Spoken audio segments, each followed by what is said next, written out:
نے دعوتیں کی، لوگوں کو کھانا کھلائے، اونٹ ذبح کیے. یہ حضور کی ولادت ہے، ولادت جسمانی، جس کی خوشی خون کے رشتے کی بنیاد پر ابو لہب نے اور آپ کے گھر والوں نے سب نے کیا. یہاں پر غور کیجئے، کیا اللہ کی طرف سے کوئی ایسا حکم تھا کہ آپ کے یہاں بھتیجا ہوگا تو آپ اونٹ ذبح کرنا، باندی کو آزاد کر دینا؟ ایسا حکم تھا؟ حضرت تھوڑی ذہن بٹ جاتا ہے ہمارا. ایسا کچھ نہیں تھا، لیکن اس نے کیا. دوسری ولادت ہوتی ہے جب آپ کی عمر شریف 40 سال کی ہوئی، غار حرا میں جب آپ موجود تھے اور وہاں پر تاج نبوت سے سرفراز کیا گیا. اس کو کہتے ہیں کہ گویا اس وقت آپ کی یہ دوسری ولادت ہے، اور اس ولادت کو ولادت روحانی کہتے ہیں. ولادت روحانی ہوئی. اب یہاں پر پہلا حکم ہوا، ایک اللہ کی وحدانیت لوگوں میں بیان کرو. اور آپ نے سب کو جمع کیا. اشارہ کروں گا، تفصیل کا موقع نہیں. آپ نے فرمایا یا ایھا الناس قولوا لا الہ الا اللہ تفلحوا. اے لوگو، ایک اللہ کی گواہی دو، کامیاب ہو جاؤ. اس میں ولادت جسمانی جو میں نے پہلے بیان کیا اشاروں میں، اس میں کچھ ضعیف سی باتیں، غیر مستند سی باتیں بھی لوگ بیان کرتے ہیں کہ جب حضور پیدا ہوئے تو جبریل علیہ السلام 3 جھنڈے لے کر آئے. جھنڈے والوں کا ایک جھنڈا کعبے کی چھت پر لگایا، اور ایک جھنڈا مشرق میں اور ایک جھنڈا مغرب میں. کعبے کی چھت پر جھنڈا اس لیے لگایا تاکہ یہ علامت اور نشانی رہے کہ اب یہاں صرف ایک خدا کا ڈنکا بجے گا، ایک خدا کی عبادت کی جائے گی، ایک خدا کو ہی مانا جائے گا اور اسی کی حکومت چلے گی. اور ایک جھنڈا مشرق میں ایک جھنڈا مغرب میں لگایا گیا. یہ جو جناب تشریف لائے حضرت محمد مصطفیٰ صلی اللہ علیہ وسلم، یہ مشرق سے لے کر مغرب تک اللہ کی شریعت کو، اس کے احکام کو بیان کریں گے. اور یہی وہ داعی ہوں گے کہ اب ان کے بعد مشرق اور مغرب میں کوئی نبی نہیں ہوگا، یہ آخری نبی ہوں گے، اور ان کے ہی احکام پر، لائے ہوئے احکام پر دنیا چل کر کامیابی حاصل کر سکتی ہے. اب میں عرض کرتا ہوں، جب آپ کی ولادت جسمانی ہوئی تو کھانا کھلایا گیا، باندی آزاد ہوئی. جب ولادت روحانی ہوتی ہے اور آپ پہاڑی پر چڑھ کر کلمہ وحدانیت کی دعوت دیتے ہیں اور فرماتے ہیں یا ایھا الناس قولوا لا الہ الا اللہ تفلحوا. اے لوگو، سب لوگ کہو اللہ ایک ہے، کامیاب ہو جاؤ. تو جس آدمی نے باندی آزاد کی تھی، جس نے لوگوں کو دعوتیں کھلائی تھی، کھانے کھلائے تھے، خوشیاں منائی تھی، اس نے پتھر اٹھا کر اور سب سے پہلے آقا مدنی صلی اللہ علیہ وسلم کی طرف پھینکا. تبا لک لہذا جمعتنا یا محمد. نازیبہ کلمات کہہ کر حضور کی گستاخی. پہلا گستاخ، پہلا محبت کرنے والا ایک ہی آ گیا، ابو لہب. اور پہلی گستاخی کرنے والا بھی ابو لہب، اور پتھروں سے مار کر کہتا ہے لہذا جمعتنا یا محمد، تیرا ناس ہو، تو نے اسی کام کے لیے مجھے جمع کیا تھا؟ میں نے تو سمجھا تھا تو کوئی بہت بڑی بات کرے گا۔ آپ سوچو، آپ نے عقیقہ کیا، عقیقہ میں سنت کیا ہے؟ کیا ہے بھائی؟ حضرت بتاؤ۔ بکرا ذبح کرنا، بچہ ہے مذکر، بیٹا ہے 2، بیٹی ہے 1، اس میں صرف کرنا اتنا ہوتا ہے کہ گوشت کو بکرے کو ذبح کرو، اس کے 3 حصے کرو اور گوشت کو تقسیم کرو۔ گوشت تقسیم کرنا ہے۔ میں توجہ دلانا چاہتا ہوں کیونکہ عقیقوں کے موقع پر، ختنے کے موقع پر بہت ساری واہیات باتیں ہوتی ہیں۔ آپ کم سے کم دین کی باتیں سنا رہے ہیں، یہ بہت اچھی بات ہے، لیکن گوشت تقسیم کرنے کا ثبوت ہے، دعوت کا ثبوت نہیں ہے۔ اس لیے ہمارے صف کے لوگ، علماء، مدارس والے، مساجد والے، مکاتب والے جب بھی ایک پیغام پہنچائیں تو نبی کی زندگی، ان کا طرز حیات، ان کی سادگی لوگوں میں بیان کریں۔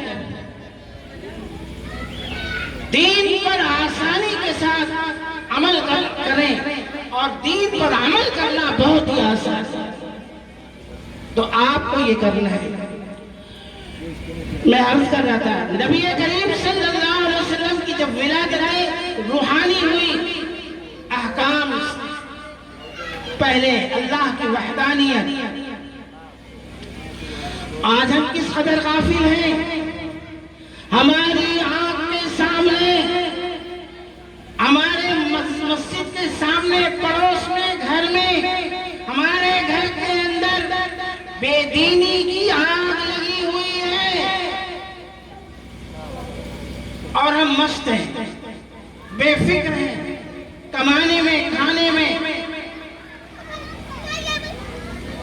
دوست یاری میں، بالکل بے نیاز ہیں کہ اللہ کا وہ مبارک دین جو بڑی طاقت کے ساتھ دنیا میں آیا تھا، آج ایک کمزور کیوں ہے؟ اس لیے میرے دوستوں، بزرگوں اور بھائیوں، یہ 2 باتیں میں نے عرض کر دی، اشارتاً، سمجھدار ہیں تو سمجھیں۔ گوشت تقسیم کرنے کی عادت ڈالیں، جائز ہے، ناجائز نہیں کھانا کھلانا۔ آپ تو بہت اچھا کام یوں ہی کر رہے ہیں کہ آپ خرافات نہیں کرتے ہیں، بلکہ اسی بہانے سے لوگوں کو اللہ کی دین ان تک پہنچاتے ہیں۔ اس لیے یہ کام ٹھیک ہے، لیکن کوشش کریں گوشت کو تقسیم کر دیا۔ اللہ تعالیٰ ہمیں اس کی توفیق دے۔ آمین۔ دوسری بات، نبی کریم صلی اللہ علیہ وسلم کی اتباع ضروری ہے۔ قُلْ إِن كُنتُمْ تُحِبُّونَ اللَّهَ، تم یہ کہتے ہو میں اللہ سے محبت کرتا ہوں، اگر یہ تمہارا دعویٰ سچا ہے تو تم رسول کی اتباع کرو۔ حضور فرماتے ہیں، اللہ فرماتا ہے، کہو فَاتَّبِعُونِي، تم لوگ میری اتباع کرو، یُحْبِبُکُمُ اللَّهُ، اللہ کیا کہتے ہیں؟ آٹومیٹک کا لفظ استعمال کرتے ہیں۔ تمہیں چیخنے چلانے کی ضرورت نہیں ہے، جھنڈیاں لگانے، نعت پڑھنے، جلسہ سجانے کی بھی ضرورت نہیں ہے۔ تم صرف اللہ کے احکام کو پورا کرو، اور وہ بھی کس راستے سے؟ نبی کے راستے سے۔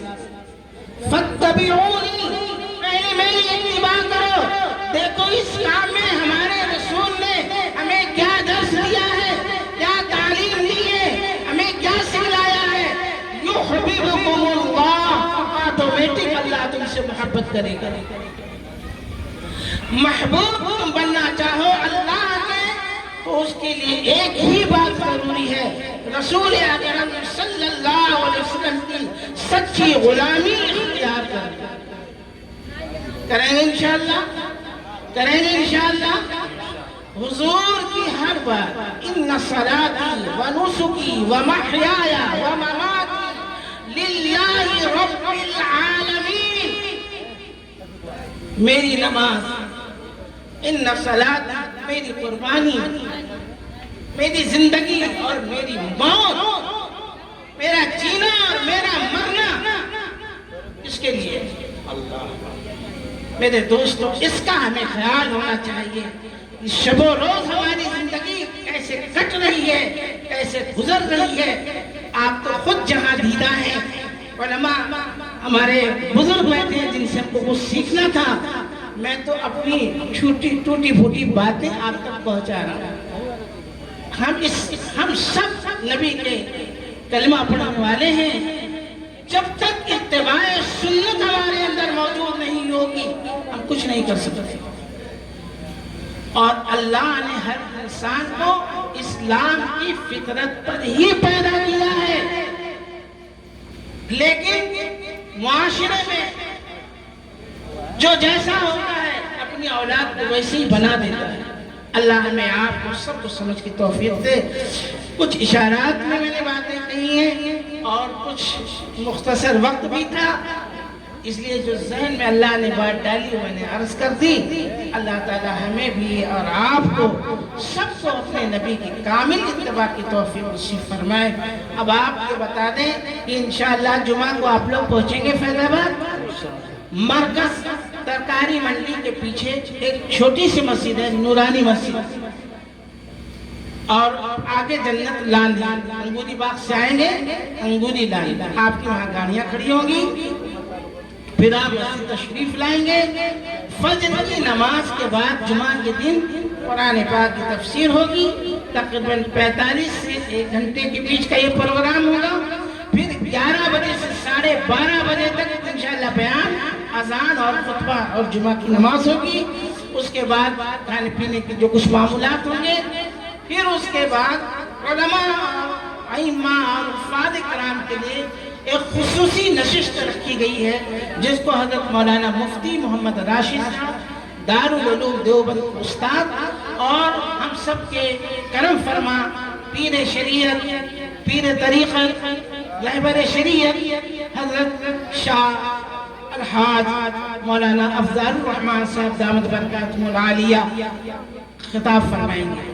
اس لیے وہ وقت 3:45 سے 4 رکھا گیا ہے نورانی مسجد میں۔ نورانی مسجد کے قریب رحمانی مسجد ہے۔ یہ 2 پروگرام خاص طور سے 11 بجے سے جمعہ تک 12:30 کا خطبہ، 12:35 کا خطبہ ہے۔ اس بیچ میں 11 بجے سے انشاءاللہ بیان شروع ہو جائے گا علماء کرام کا۔ دوسری نشست علماء حضرات کی 2:45 سے 4 ہے۔ تیسری نشست عصر سے عشاء تک، اور پھر عشاء سے پہلے انشاءاللہ دعا ہو جائے گی۔ آپ سب کی شرکت کا میں متمنی ہوں، ملتجی ہوں، گزارش کرتا ہوں، درخواست کرتا ہوں۔ میں آپ کے یہاں آیا ہوں، کوئی احسان نہیں ہے، میری بھی خوش نصیبی ہے کہ میں اتنے بڑے علماء کی تعداد میں بیٹھ گیا ہوں اور آپ کی زیارت کا شرف حاصل ہوا۔ میں چاہوں گا آپ وہاں تشریف لائیں۔ اللہ آپ کی بھی آمد کو بے انتہا قبول فرمائے، اور اس تھوڑی دیر کی گفت و شنید کو بھی اللہ بے انتہا قبول فرمائے۔ وآخر دعوانا ان الحمد للہ رب العالمین۔ جزاک اللہ۔